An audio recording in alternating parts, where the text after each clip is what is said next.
Two children taken from their mother because of her alleged drug use. I'm Lee Zurich. And I'm Tisha Powell, but that mother says she's never done drugs in her life. Instead, she believes a common treatment for asthma is to blame for her false positive test result. Investigative reporter Sierra Cummings gets an in-depth look at how a system in Georgia meant to protect children could be keeping them from their parents.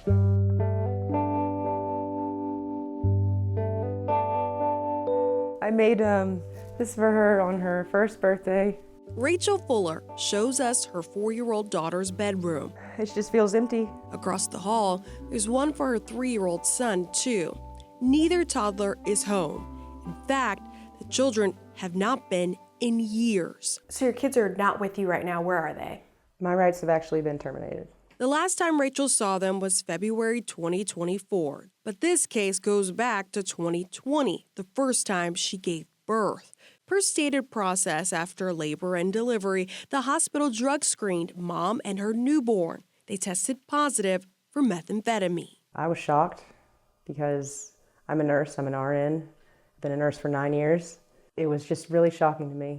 Georgia's Division of Family and Children's Services, DFACS, intervened, eventually taking custody of Rachel's daughter. When she later gave birth to a son, she says because of the ongoing open case, the state agency took custody of him too. She loves unicorns. So to get her kids back, she agreed to random drug screens. Have you ever done drugs? I've never done drugs. The mom thought the mandated test would prove her innocence. Instead, DFACS records said it repeatedly proved Rachel was positive for meth. When you know you don't use a drug, but everyone around you is looking at you and they have these tests, in the beginning I didn't understand why I was failing. Until recently. I have very severe asthma to the point where I've been intubated and all kinds of stuff. Medical records document it as a chronic problem. The solution? Inhalers. The inhaler shrinks blood vessels and tissue to open up airways. Rachel uses multiple, including this one, the over-the-counter nasal decongestion inhaler levomethamphetamine. Just as the name implies, the active ingredient, methamphetamine. And it's why Rachel believes her drug screens kept coming back positive. I love my kids more than anything. And I've never stopped fighting. And I'm never going to stop fighting.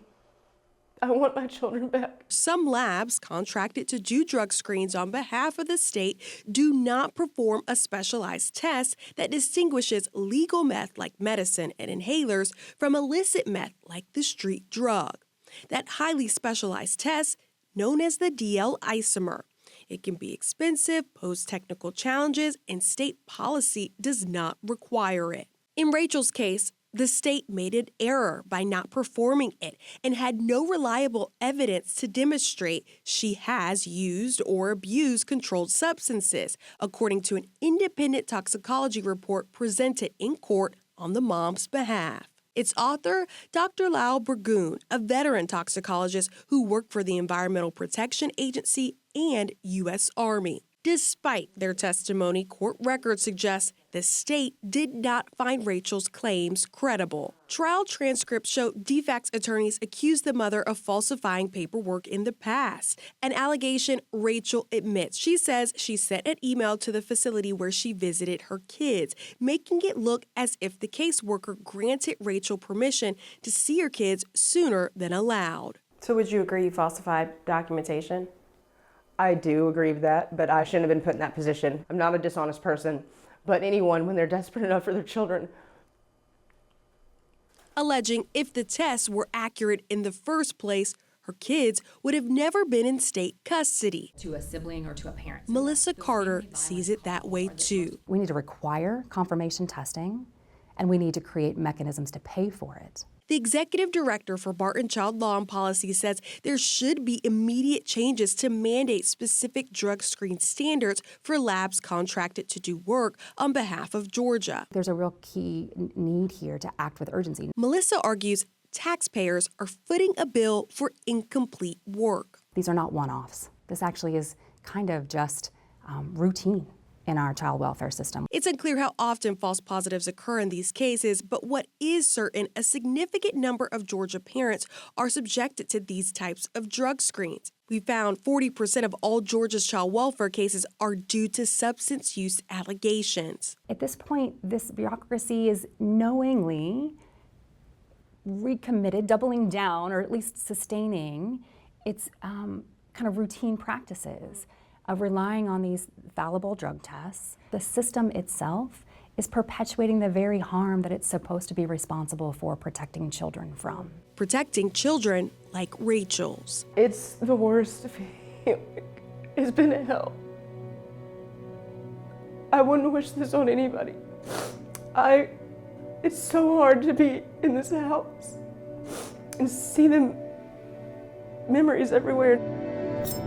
Rachel said once she learned about the inhaler, she did her best to not use it. She even tried other alternatives, but those ultimately did not work long term. Now that her parental rights are terminated, Rachel's attorneys plan to appeal directly to the Georgia Supreme Court. Now, DFACS does not comment on cases due to confidentiality laws, but the agency told me they have started the process to conduct an internal review. In Atlanta, Georgia, I'm Sierra Cummings. Results from 2 of the labs contracted to conduct the hair follicle testing in Georgia have also been called into question in other states, including Michigan, Texas, and Utah. You can learn more about those cases and the DL isomer test on investigatetv.com. Just search stolen sobriety.